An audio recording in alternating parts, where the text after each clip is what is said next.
Monsieur Laurent Fraisse, première.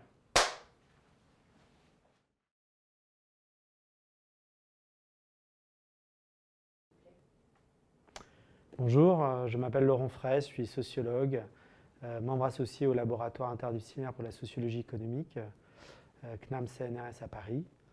Et je travaille depuis une vingtaine d'années sur tout ce qui est vie associative et économie sociale et solidaire. Et ces dernières années, j'ai notamment travaillé sur les enjeux de co-construction de l'action publique entre associations et collectivités territoriales, mais aussi sur tout ce qui est les financements publics locaux des associations.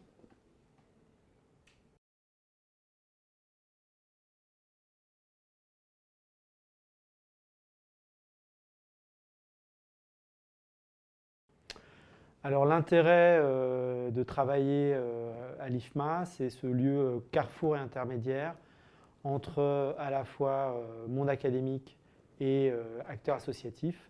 Donc c'est de pouvoir partager entre chercheurs et acteurs des problématiques conjointes sur des enjeux de connaissance du monde associatif.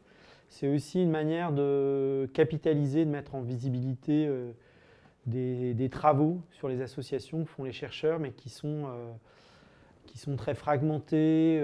Voilà. Et donc, du coup, c'est un lieu de rencontre et d'échange qui permet un peu aussi aux chercheurs de sortir un petit peu de leurs travaux, de leur domaine, voilà, et de confronter aussi des formes de diffusion des savoirs entre des articles publiés dans des revues souvent assez confidentiels pour les acteurs, et puis les formats ou les enjeux des acteurs qui souhaitent avoir on va dire des formes de diffusion de connaissances plus opérationnelles, sur des formats plus courts.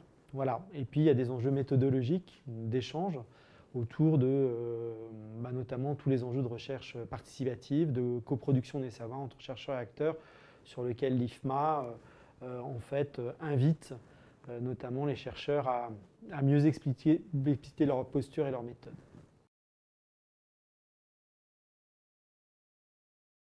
Alors des pistes de recherche utiles, elles sont nombreuses.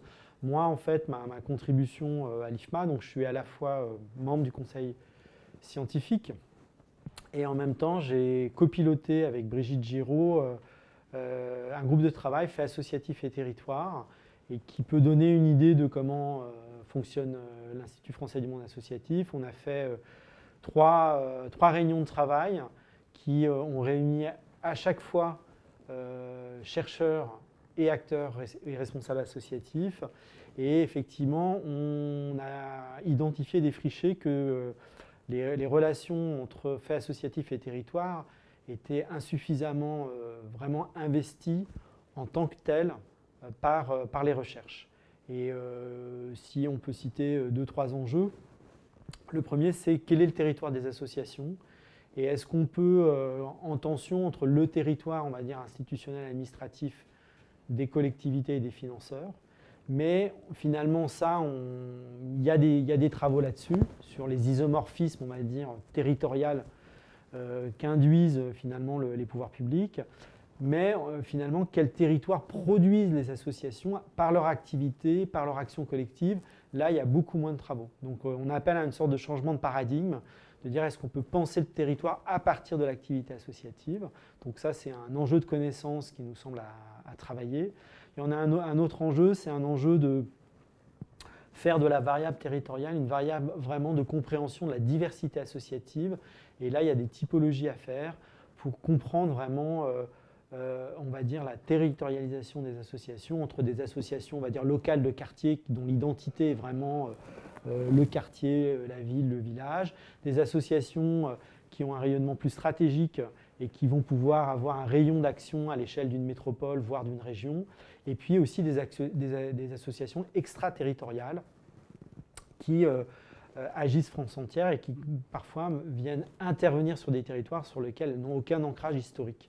Donc l'idée, là, je vous formule des hypothèses, c'est de travailler en articulant des approches quantitatives. Et là, on a un déficit à l'évidence de statistiques à l'échelle locale,